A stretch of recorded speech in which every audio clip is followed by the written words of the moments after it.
if it was Liverpool's first ever match with this manager.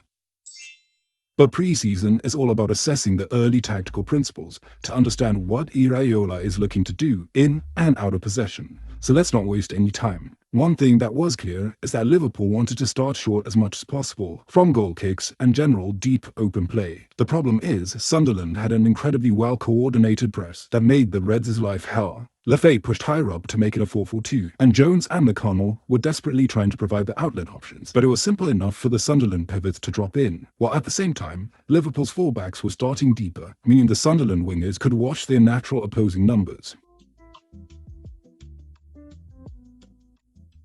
Liverpool weren't interested in playing over the press too much, so the play had to go short, which naturally meant either out to the fullback, but again, this was just setting up a scenario where Sunderland could increase the intensity of their press even more, as they could trap the fullback against the touchline. And that led to situations like this, where the Black Cats were able to win the ball back in dangerous areas.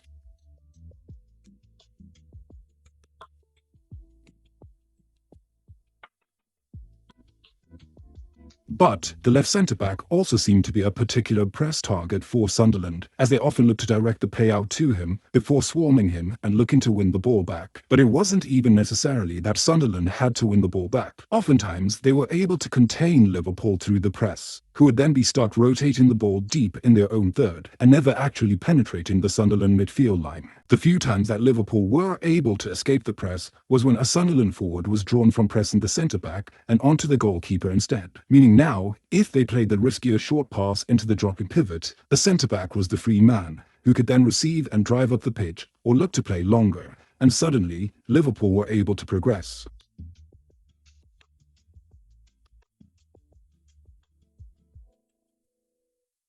It's sounding pretty doom and gloom at the moment, but Oraola did make tactical changes in the second half that altered this dynamic. But before we get there, we need to address an obvious question. If Sunderland were committed to a 4-4-2 press while sacrificing a midfielder, then Elliott was the obvious free man. So why didn't Liverpool find him? Elliott hardly ever dropped in to cause overload, and that would likely have made it easier for Liverpool to escape the Sunderland high press. In fact, Elliott tended to be quite static, remaining high up and offset to the right. But the question remains, if Liverpool broke the lines and found this spare man, they would have taken several Sunderland defenders out of the equation. But that is where the coordination came in again, because whenever possible, the left winger was tucked in, looking to block the passing lane into Elliott. Only when the ball was headed towards Frimpong would he spring out, at which point the centre-back would be happy to step up, again contributing to the stalemate in these deep areas.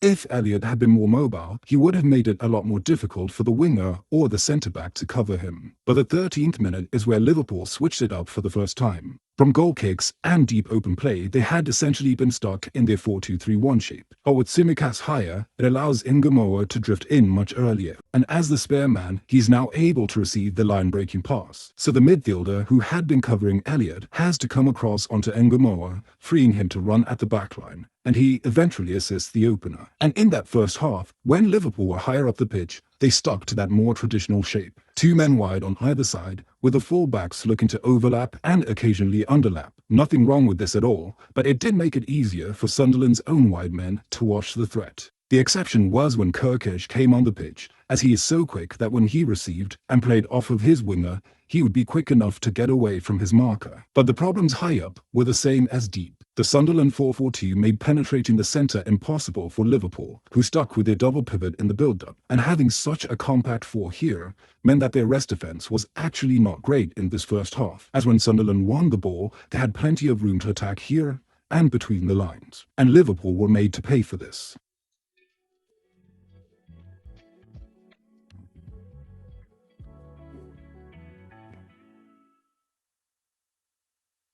Now, Oraola made some tactical tweaks in that second half after a litany of halftime substitutions. The structural changes, though, made the difference, as in the build-up, they switched to a single pivot system, with Trey Nyoni being a real difference maker, as he was able to control the tempo, dropping in to create the 3 versus 2 when Sunderland pressed, but primarily looking to stay higher and creating angles to be found past this first line of pressure. With the single pivot orientation, there were now two midfielders higher up, pushing Sunderland's own midfield pivots deeper and deeper, and making it harder for the team as a whole to commit their midfield to the press, allowing Liverpool to keep the ball much more easily. And this was paired with Chiesa now being up front. And where Wright had operated more like a traditional 9, looking to play off the last shoulder, Chiesa was aggressively dropping in. So often, there were now overloads in this part of the pitch for Liverpool, freeing up the potential for those line-breaking passes. And it paid off for the Reds.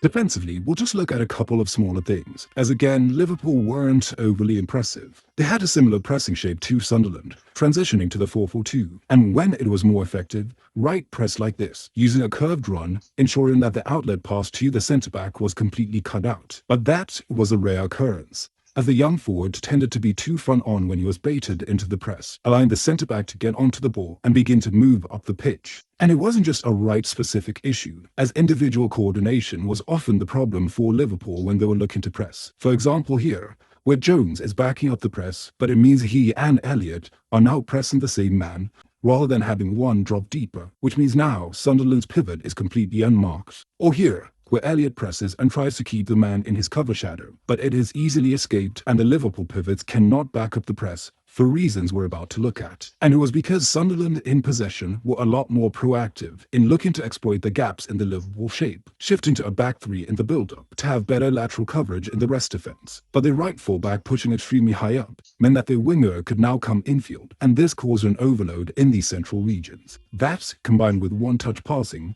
meant that Sunderland were often able to get between the lines, facing the Liverpool goal. Just before moving on to final thoughts, pre-season is the perfect time to level up your tactical analysis, and to help you do so, I have created Football Fundamentals, which is my free program that's designed to teach you the basics of analysis from the ground up over the course of a month. It's completely free, and you can sign up through the link in the description. So, it's plain to see this was not a good performance by Liverpool. But this is the beauty of pre-season. We get to see Oraola trying out different strategies. Some will work, some won't, and we'll see the impact of first-team players slowly returning, and so much more. But I want to know what you made of Oraola's debut match. Anything else you noticed? Drop it down below. If you enjoyed this video, you are a tactics head. So you might enjoy this video looking at the tactics of every post-Pep Guardiola Barcelona manager.